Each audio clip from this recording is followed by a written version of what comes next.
I'm extremely honored to be able to speak to you at this summit. As some of you may know, for almost half a century, I've been a proponent of localization. This happened because in 1975 I was invited out to a remote part of the world called Ladakh, or Little Tibet.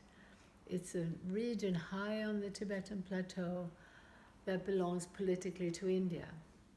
And this region, for political reasons, had been sealed off from modern day development. But perhaps more importantly, they had not even been affected by earlier Christian missionaries or by colonialism. So this was a remarkable opportunity to get to know a culture that was still living in deep and direct contact with the resources on which people depended. It was a bioregional economy. That bioregion is what nurtured and held these people for thousands of years. It wasn't a paradise, but it was an example of what can happen when people have that opportunity to live closely enough to the resources on which they depend to know without a doubt that the health of nature, the health of the water, of the soil, is profoundly, inextricably connected to our own health. I ended up there as part of a film team. I was only going to stay a few weeks, but I fell in love with these people who exuded the most remarkable joie de vivre, who demonstrated a sense of humor and a vitality that was just magical. I gave up my job in Paris, where I'd been working as a linguist, and I proceeded to learn this ancient Tibetan dialect. And in a relatively short time, I managed to travel through the whole region by foot. It's about the size of Austria. And everywhere I went, people told me we are Tungbos Zabos, which means we have plenty to eat, plenty to drink. I never heard a mention of hunger. I never heard anyone express anything but enthusiasm about their place, about their culture, about who they were. But speaking the language fluently, I was witness to the impact of a globalized economic system that in a very short time created a loss of self-esteem, particularly among the young, a cultural self-rejection, and with that, a rejection of farming, of the deep and important economy that had been the foundation of life there for thousands of years. Through modernization, people were being systematically pushed off the land into an urban center, suddenly made to compete over scarce resources. In a very short time, it led to greed, it led to violent conflict, and of course the destruction of the environment. What was brought in was at that time, back in the 70s, DDT and other pesticides that had been outlawed in the West. And they were being brought in by people who were often sincerely convinced that these were going to improve life on the Tibetan plateau. They had been trained into a modern agricultural worldview. They had not been given information about the fact that these chemicals were actually outlawed in other parts of the world.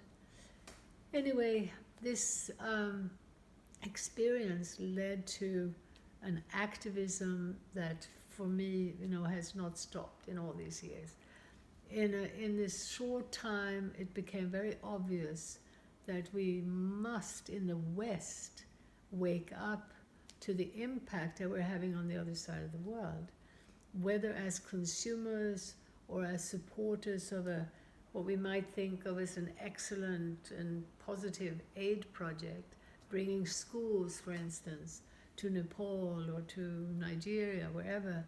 We might think that we're doing helpful and positive work, but We urgently need much, much deeper, broader understanding of the realities on the ground in the so-called poorer parts of the world and in the richer parts of the world, where people outside of this sort of developed rich country world believe that our life is a paradise.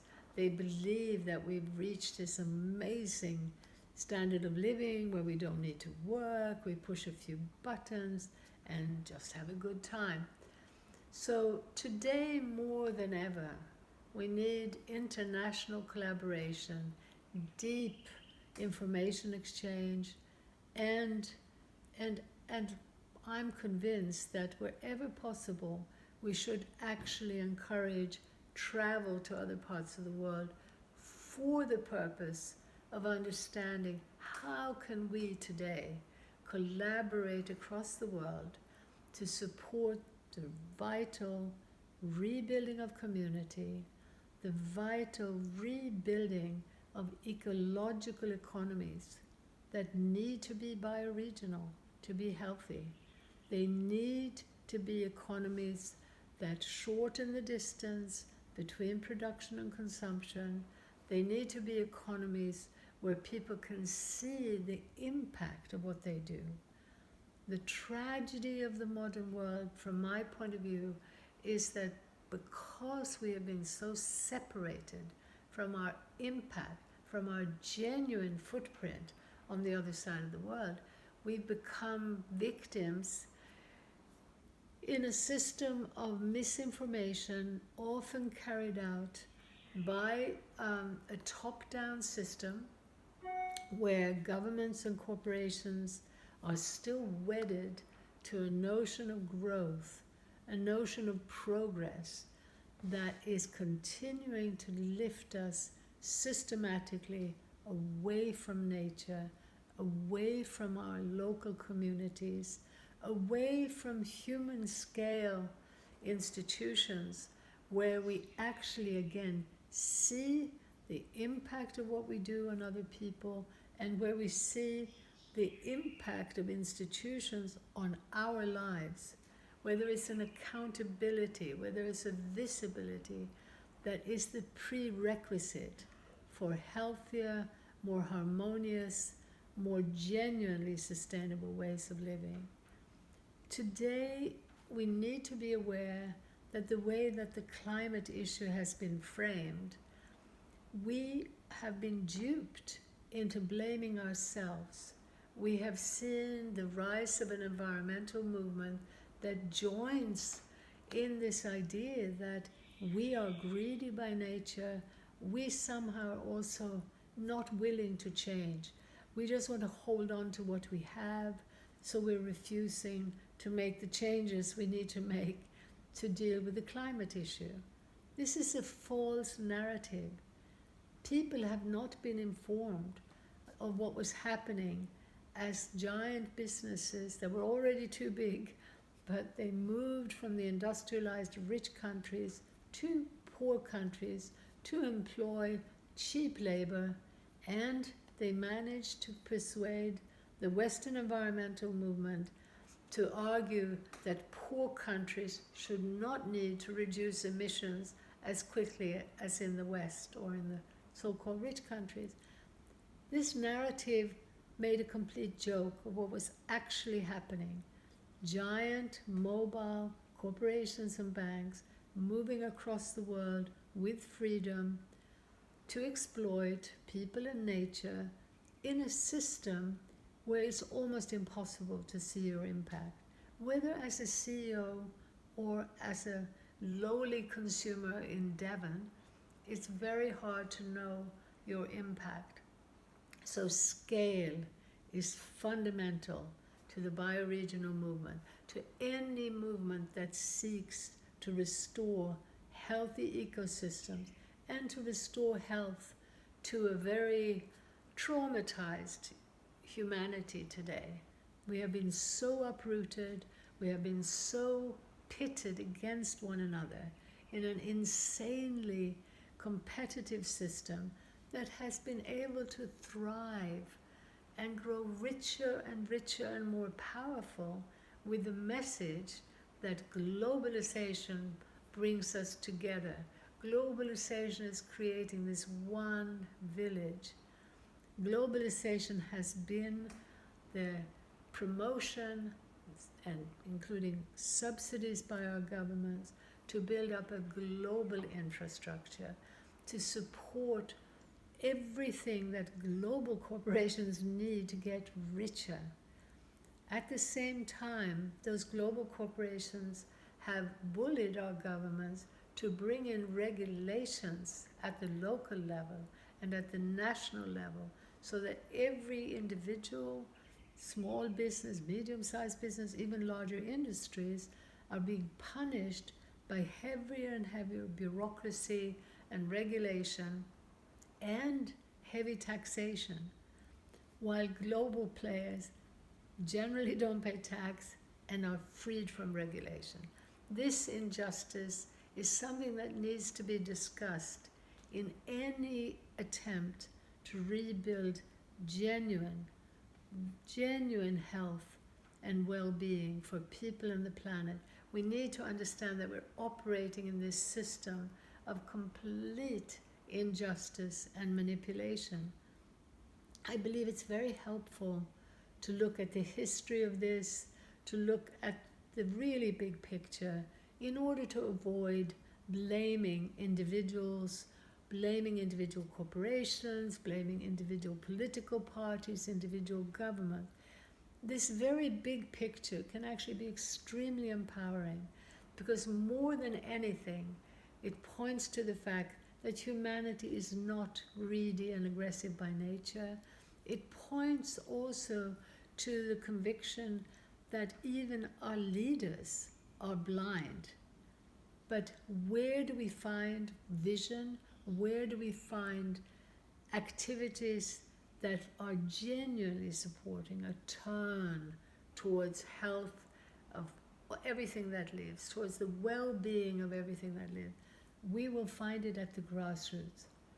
It's at the grassroots because that's where people can have more knowledge, can have more experiential knowledge about what people are actually about. They move beyond labels, the labels that give rise to prejudice against particular groups of people, against particular cultures, and even prejudice against particular institutions or corporations. What happens at the local level with this experiential knowledge is that people are actually starting to rebuild local, community-based initiatives that connect to the soil, to the water, to the earthworms, to the living world that supports them. This is a great message of hope, really. We at Local Futures feel so privileged to have been promoting this process of going more local, going smaller, going slower to build health. Having promoted that around the world and being in touch with about 50 language groups has given us so much hope, because every day in our inbox we get news of yet another project, yet another one that's demonstrating this path to reconnection, human scale reconnection between human beings and their ecosystem, to create systems that are impervious to the machination of the dominant global system. Systems that are based on humility, because humility is created when we understand the complexity, the infinite complexity and diversity of the living world. We do not understand that sitting in front of a computer screen looking at labels or numbers.